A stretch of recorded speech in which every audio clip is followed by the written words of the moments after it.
India যদি থাকে 99% বাংলাদেশে 1% অবশ্যই আছে ভাই। বাংলাদেশে 99% জড়িত ভাই। তাহলে এতদিনে কেন হয় না ভাই? সামান্য একটা কাজের ছেড়ি, সেই ছেড়িকে ধরে ফেলতে পারে, কিন্তু হাদির হত্যা মামলা যে খাওয়া দাওয়া করলো এবং দার্জিলিং রাইট কাটাই লচ্ছে, যাইতে কেমনে যায়? অবশ্যই সে আছে, সেটা এটা জড়িত ভাই। সামান্য হাঁটুর বয়সী ছেলের সাথে পারে না, তাকে মেরে ফেলছে। এটা বুঝেন না আপনি কে সেটা? অবশ্যই আমরা বুঝি সেটা কে, অবশ্যই সেটা কে।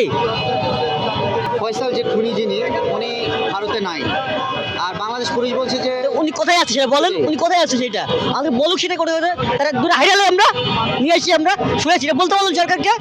কিসেরও সরকারও, কিসেরও সরকারও এটা আছে, ক্যান্টনমেন্ট আছে, শিওর সে ক্যান্টনমেন্ট আছে, ক্যান্টনমেন্টে সে আছে, সে বোধ মনে করছেন। কি আর নিতে পারতে আমি এইটাতে একটু ভিতরে যেতাম না মিয়া, আমার বাইরে শেষ, আমার বাঁচলে গাজী, বললে শহীদ।